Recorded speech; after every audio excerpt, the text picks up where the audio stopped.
Are you ready for another story tonight? I think you'll like this one. It's about Cecil. Throughout the Christian world, each year in December, thousands of nativity scenes appear, and they are all similar.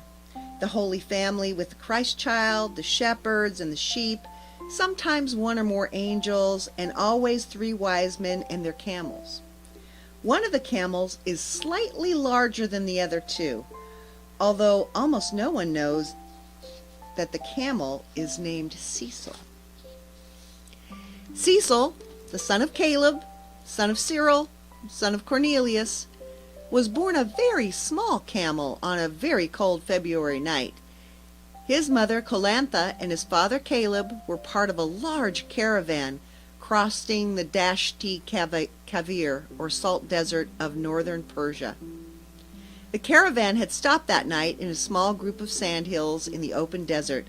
The sky was clear, and thousands of stars were overhead. Caleb, who was the lead camel of the caravan, was proud, and Colantha, who carried a load in addition to her child, was happy. Cecil was content to be fed, to be part of a family and a world. The caravan with Cecil made it to the town of Qum the next day by noon. Cecil experienced the bright desert sun overhead and the sand under his feet for the first time. In the city of Qum, the caravan rested. Goods were sold and traded in the bazaar. During their days of rest, Caleb explained to Cecil that he was descended from a long line of lead camels, camels that led caravans across the salt desert. Caleb was bigger and stronger and smarter than most camels. He knew each hill of the route between Kashmir and Qum, the exact location of the main oases, and how to find his way at night by the stars. Cecil would learn. And Cecil did learn. On the way back to Kashmir, 400 miles across the desert, Cecil walked with very little help from his mother. Cecil learned and grew and was soon carrying trade goods on his own. Silk, spices, silver, and jewels to the west. Wool, woven carpets, iron, and wheat to the east. Cecil grew to be larger than most camels. Finally, Cecil, the son of Caleb, son of Cyril, son of Cornelius, left his home caravan and mother and father and was sold in the bazaars of Qum to a caravan owner. Cecil became the lead camel for his new owner. One day, Cecil was sold again and soon became the lead camel of an even larger caravans that traveled west of Qum to Babylon. There were new hills and new oases to be learned, but the stars were the same. All was well for Cecil in his new life. All was well until the sandstorm started shortly after noon on that August day. The caravan was very near an oasis, but the sandstorm was a harsh one. The caravan formed a small circle of men and packs and camels and waited. Cecil had been in many sandstorms before. There was no sun. There were no stars. Even the desert floor changed and was changing with each hour of the storm. Cecil walked and led. He remembered the pattern of scattered rocks on the trail. He opened his eyes every 10 steps and looked for the rocks. Each time he opened his eyes, they were scoured by the blowing sands. Cecil shut his lids as fast as he could, and he blinked, and his eyes watered. But each time, Cecil's vision was worse. After 5 hours, Cecil saw the dim outline of a palm tree 5 feet in front of him.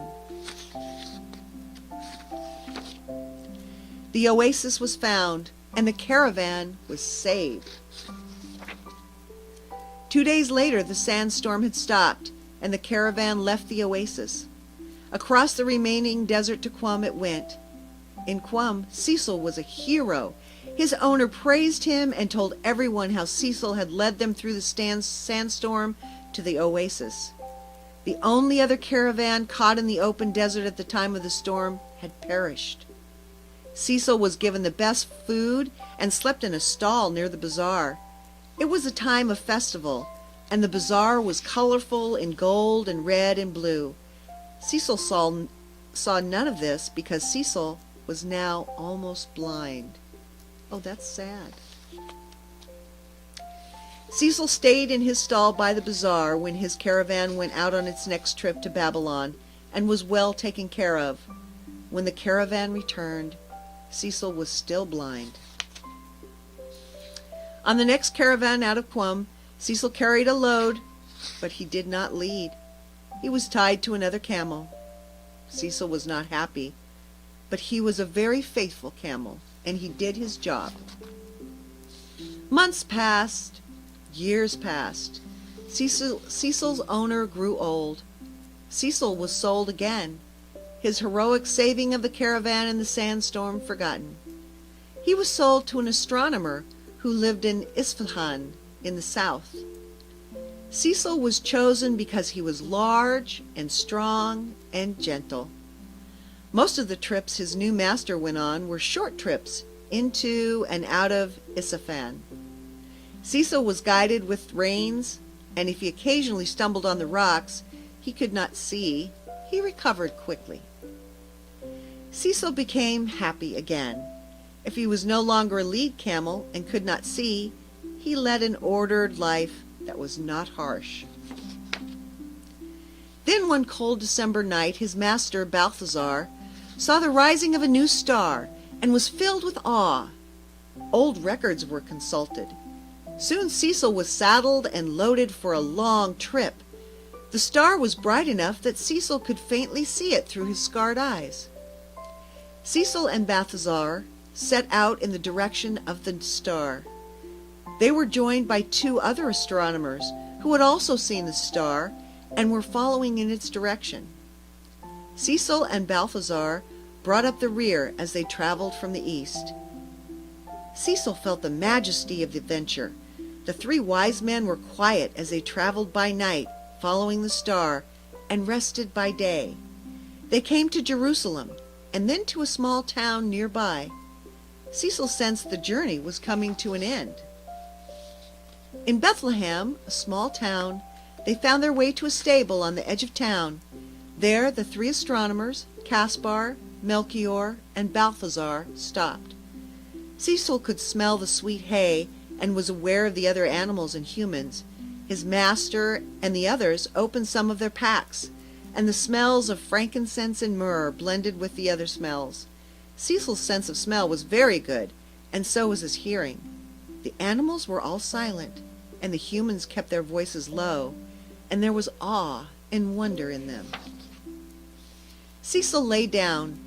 He could feel a soft glow, and soon realized that a small child was the center of all the attention.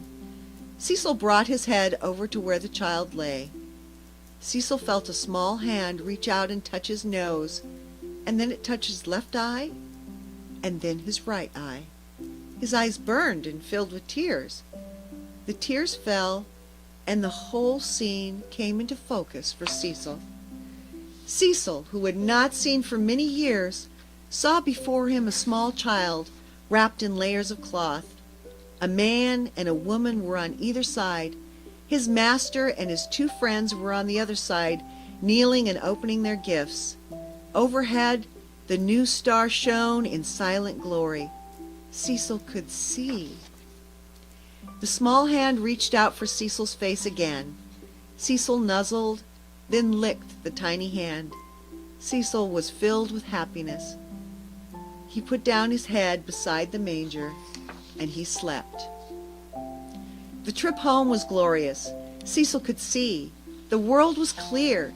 Each rock, each tree, each village was sharp and beautiful. Cecil led the small group. He was lead camel once more. Each year at Christmas time, churches and homes throughout the world put out their nativity scenes. Part of each nativity set is three wise men and their camels. And one of the camels is always a little larger than the other two, and that camel is Cecil. I hope you enjoyed that story, and I'll see you tomorrow night.